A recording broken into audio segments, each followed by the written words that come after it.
Coming up on this Friday edition of Daybreak, Japanese Prime Minister Shinzo Abe calls for a review of the way Japan interprets its pacifist constitution in a move likely to raise tension throughout Northeast Asia.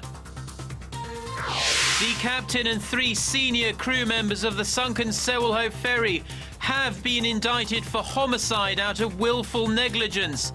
Prosecutors also indict 11 other crew members for negligence of duty and violation of maritime law. Plus, trade unions in Turkey hold a one-day strike in protest of the country's worst mine disaster as rescuers continue pulling bodies from the accident site. Daybreak begins now.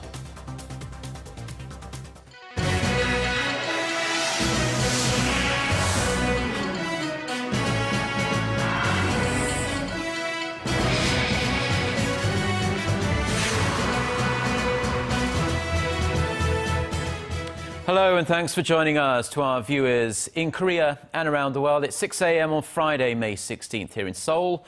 I'm Mark Broom and you're tuned in to Daybreak. We begin with Japan's push for a major reinterpretation of the country's pacifist constitution, which could pave the way for its military to fight overseas. The move, announced Thursday, is likely to raise tensions in Northeast Asia and has many questioning Prime Minister Shinzo Abe's true intentions. Hyun-bin starts us off. Japanese Prime Minister Shinzo Abe has set the wheels in motion for a revision to his nation's decade-long ban on the right to collective self-defense, signaling a potential change in the long-constrained post-war constitution. At a press conference Thursday, Abe said he had accepted a proposal released by a panel looking into the option.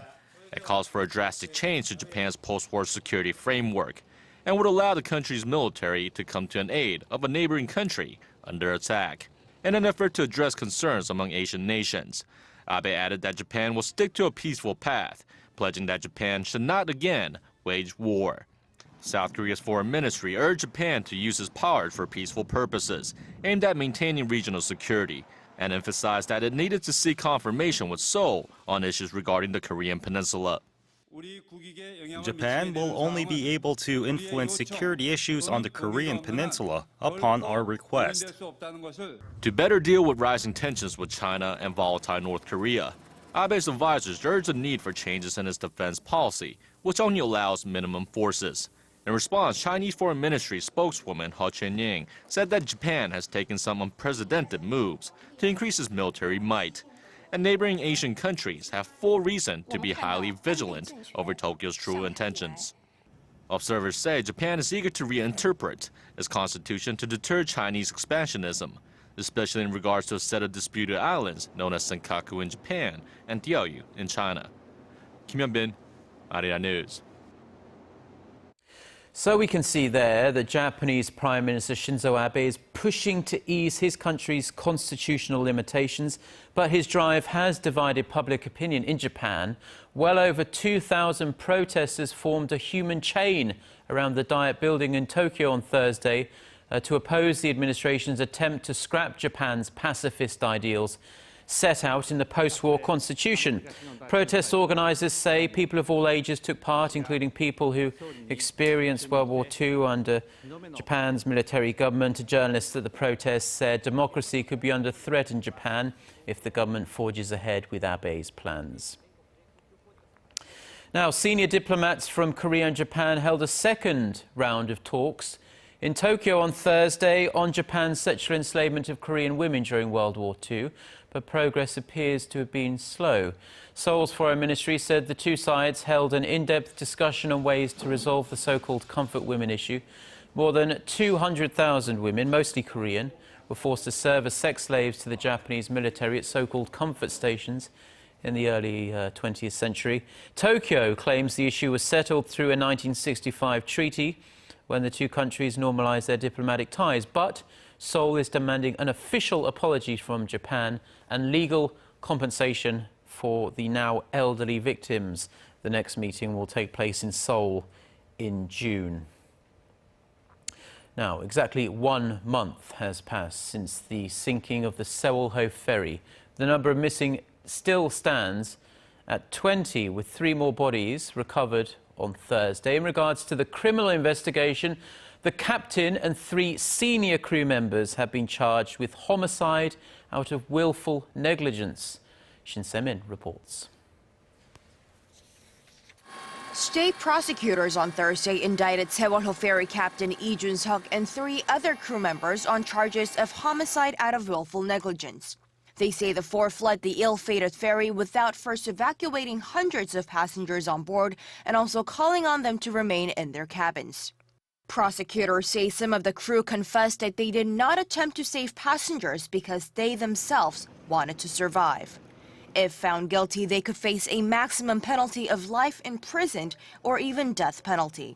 At the Gwangju District Court in the south of the country, the prosecutors also indicted 11 other crew members for negligence of duty in violation of maritime law, which stipulates they should have been the last to leave the ship.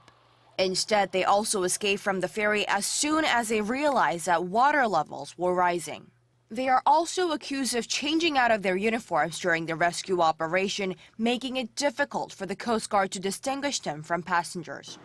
Prosecutors are also putting more pressure on Yoo Byung-un, the practical owner of the Sewol ferry's operator. He's been called in for questioning this Friday and is currently believed to be holed up inside a religious facility in Anseong, Gyeonggi-do province, where members of the so-called Salvation sect, which was founded by the Yoo family, are gathering in big numbers and blocking the gates to the facility. They made a statement in the afternoon denouncing authorities for associating their religion with the Sewol tragedy and infringing upon their religious rights. They also questioned why the Coast Guard and the rescue response to the disaster are not being investigated. The sect has been under fire for weeks as it is accused of being involved in the Yoo family's wrongdoings and because some of the Sewol crew are members of the cult. Shin Se-min, Arirang News. Now, it was supposed to be a joyous occasion last year when Korea's #1 national treasure, the Seungnaemun Gate in downtown Seoul, reopened. 5 years after reconstruction after an arson attack. But claims of shoddy work and corruption quickly prompted an investigation by the Board of Audit and Inspection. And on Thursday, officials reported their 3-month investigation found that the Cultural Heritage Administration rushed through repairs with inadequate preparation and ill-trained staff. Moreover, they revealed that close to $300,000 was embezzled through the use of cheap glue. The auditors recommended the gate be properly restored to its original form.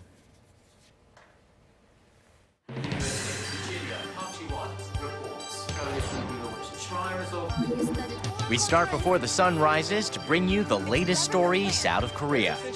We also lead the way with important global coverage. Stay on the pulse of what is happening with Daybreak.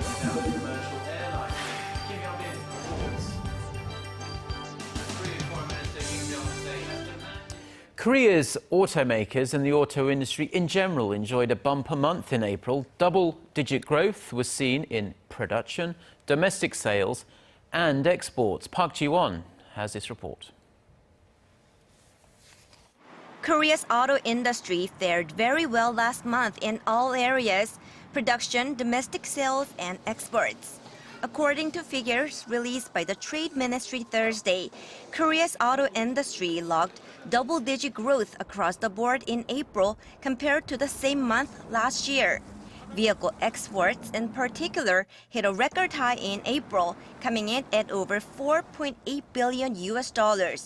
Exports of auto parts reached the second highest ever monthly amount at $2.34 billion. Breaking down the figures by automaker, Hyundai Motor and Kia Motors, which shipped nearly 80% of all vehicles last month, posted double-digit growth on year. The popularity of Hyundai's small and mid-sized models, such as Accent and Avante, and the increasing popularity of Kia's new K3 played a big part in the staunch growth. Normalized operations at Hyundai and Kia's assembling factories in Korea also attributed to the on-year growth. Auto sales in Korea saw an over 11% on-year increase in April. More than 147,000 units were sold domestically. Of the total, over 130,000 were Korean cars, and they were mainly mid-sized cars and sports utility vehicles.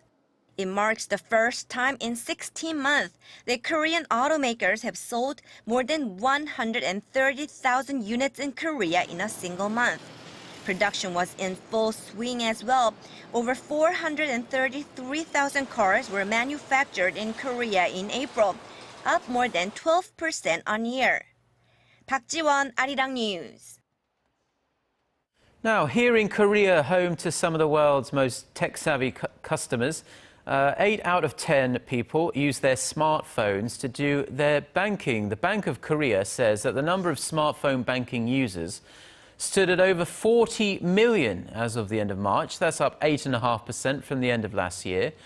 It's been less than 5 years since the service was first introduced, and the average amount of money moved around daily on smartphones in the first quarter of this year stood at around $1.5 billion. That, however, makes up only 4.5% of internet banking because the service is mainly used for small sum transactions. And on a related note, Korea's top smartphone messaging application KakaoTalk will launch a service as early as next month that will allow users to transfer money to each other. Financial sources say KakaoTalk has joined hands with an electronic wallet firm and 15 commercial banks to create Bank Wallet Kakao, which will allow its users to send and receive small amounts of money up to around $100 through the messaging app. Market watchers say it'll be more convenient for Kakao users to send and get money than going to the bank itself, using internet banking or making a call for phone banking. Although Koreans are known for their heavy use of credit cards, they're now relying on fewer cards than before. Data shows the number of credit cards held per person came to 3.9 on average last year. It's the first time since 2007 that figure has dipped below 4. The Financial Supervisory Service explained this with recent incidents of the data leak, the massive data leak at credit card firms, and with an increase in the number of debit cards being issued these days. Total spending on debit cards is expected to top $88 billion this year. Now, an international expo is underway in Korea's southeastern port city of Busan to license and sell Korean media content around the world. Our Kim Ji-yeon reports on the deals being made. From TV dramas and documentaries to animations, Asia's largest test market of broadcasting contents opened in Korea's southern port city of Busan on Thursday. The 8th International Busan Contents Market 2014 is being held under the theme of New Contents, New Network. Around 1,200 buyers and sellers registered in advance for the event. They're being joined by some 500 firms from more than 46 countries.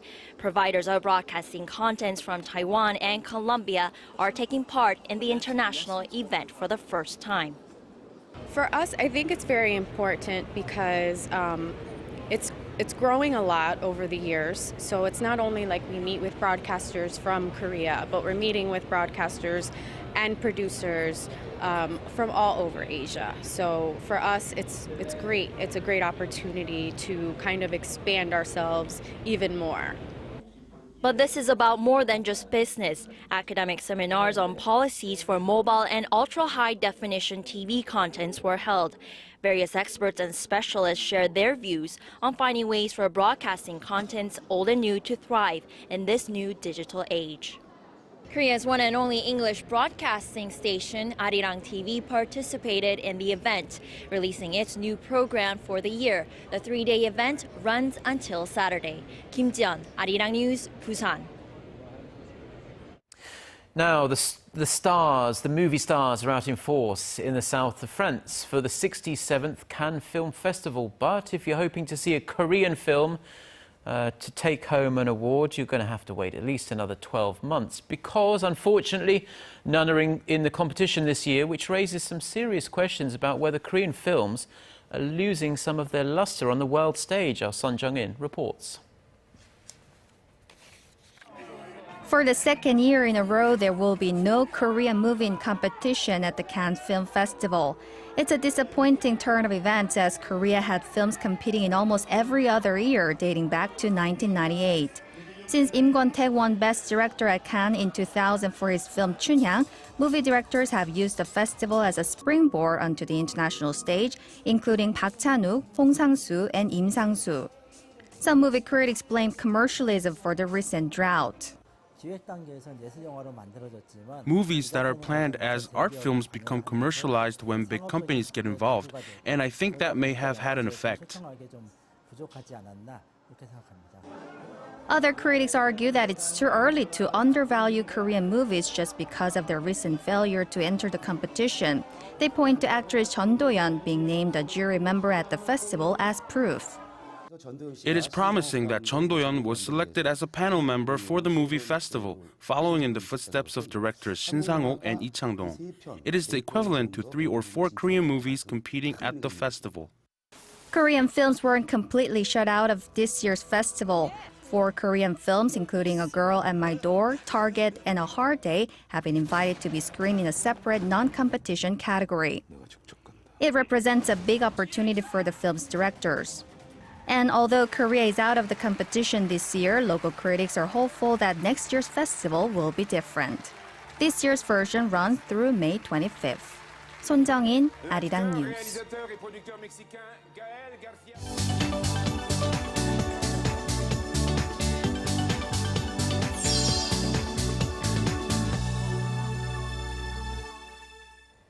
Time now for a look through our international headlines. For that, we turn to our Eunice Kim, standing by at the news centre. Good morning, Eunice. Good morning to you, Mark. Anger against the government has not subsided in Turkey as mourning family members begin to bury their dead.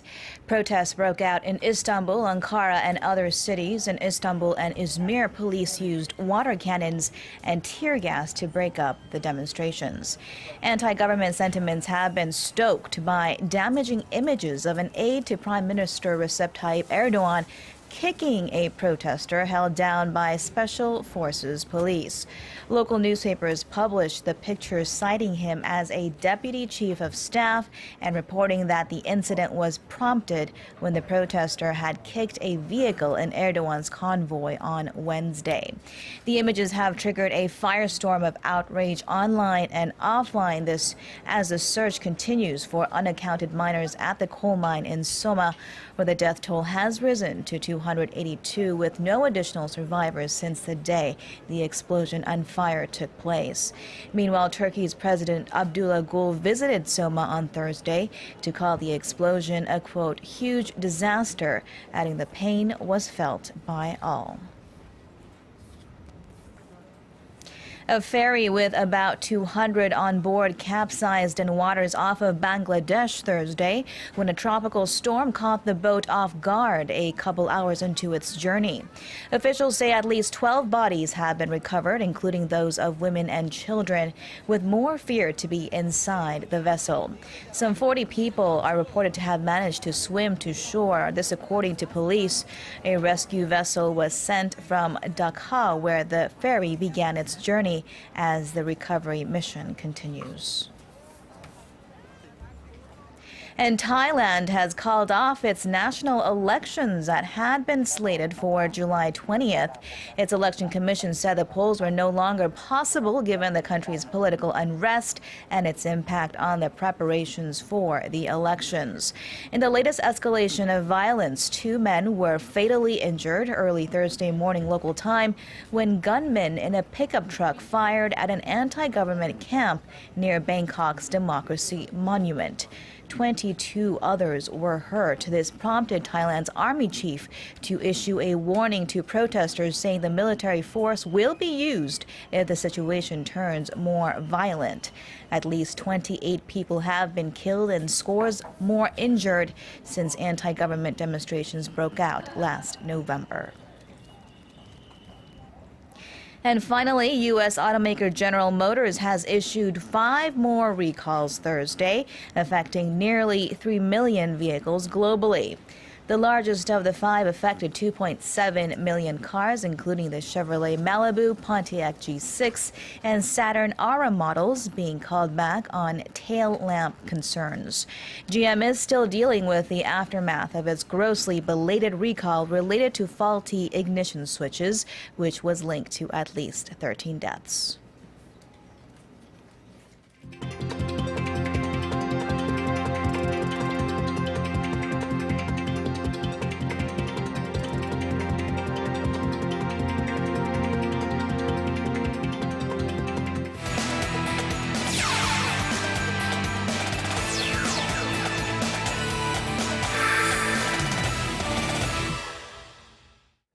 And TGI Friday, everyone, as we kick things off with the South Korean national football team who continue to train before the upcoming World Cup in Brazil. And with the team set to face off against Tunisia at the end of the month, they have finalized a final tune-up match in June before the World Cup. And with the team leaving to Miami, Florida for their overseas training before the World Cup, the Taeguk Warriors will face off against the 38th ranked Ghana on June 9th at the Sun Life Stadium in Miami. The final tune-up match will be helpful for both sides, especially Ghana, who are grouped with Germany, Portugal, and the United States in Group G. The 5 times that the two nations have faced off, Korea has won 3 times and lost twice. And now moving over to the South Korean archery team, where the women's recurve team set a new world record in medal in Colombia. With the World Archery World Cup Women's Recurve competition taking place, Ju Yeon-jung scores 679, Lee Tae-kyung 678, and Chang Hae-jin scores a 675 for a combined 2,032 points, breaking a 10-year-old record which was set by Korea at the 2004 Athens Olympics. Meanwhile, the Korean archery teams continue their dominance as they prepare for the upcoming Asian Games in Incheon. And now moving over to some Thursday night's KBO action, the Hanwha Eagles and the Samsung Lions draw 3-3 after 12 innings of play, with the Kia Tigers hanging on to beat the NC Dinos 6-5, and the Lotte Giants avoid the sweep with a 9-4 win over the LG Twins. Meanwhile, let's take a look at the Tucson Bears looking to sweep the series against the SK Wyverns. Of course, going into the game here, we go over to the 3rd inning. Oje 1 RBI single to right, and it's now 1-0 Tucson Bears. Next batter, Kim Hyun-soo this time, and he singles to the right side. This scores 2, and it's now 3-0 Tucson. Bottom of the 3rd inning, man on third for Cho Dong-hwa grounds out to second base. Kim Gang-min scores, and it's 3-1. 5th inning, Hong Sung-hin 3 straight days with a home run. Make that 4 straight days, and it's now 4-1. Meanwhile, Tucson Bears starting pitcher Yoo Hee-kwan tosses 6 2/3 innings, giving up just 1 run on 3 hits while striking out 5, as the Tucson Bears sweep the series here with a 10-1 win over the SK Wyverns. And now finishing things off, the Korean zombie Chung Chang-sung, who has been rehabbing his injured shoulder after a brutal injury during a championship fight against Jose Aldo last summer, expects to return real soon. According to the Korean zombie himself, he expects his return fight to be set in about a month, as he added that his shoulder is almost fully healed. He also predicted that the upcoming Jose Aldo-Chad Mendes fight can result in a new champion, predicting that Mendes has what it takes to win it.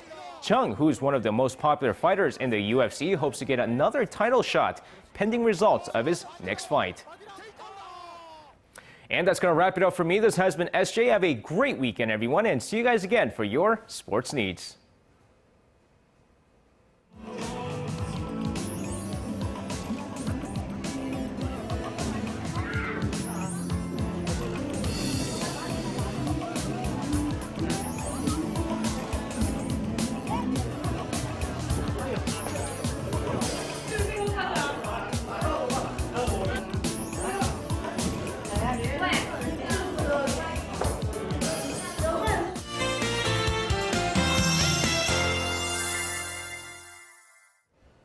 Another hot and sunny day is in store today. High in Seoul will hike to mid-20s, and Daegu can expect to see top temperatures hovering 30 degrees Celsius. Though the morning lows are starting out in the low teens, it could feel a bit chilly, so please dress accordingly.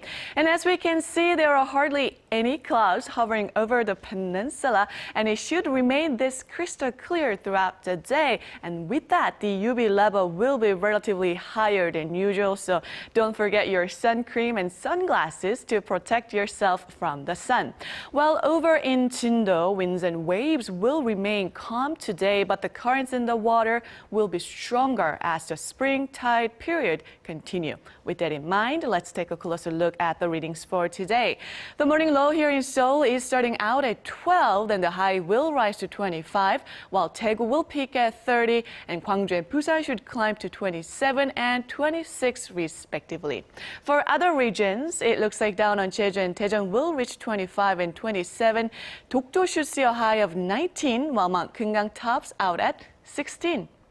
That's all for now, but I'll be back with more updates after 10. Thank you very much, Jion. And those are the stories we have for you at this hour. Korea Today is coming up in 30 minutes' time, and we'll be back at the same time on Monday. Until then, goodbye.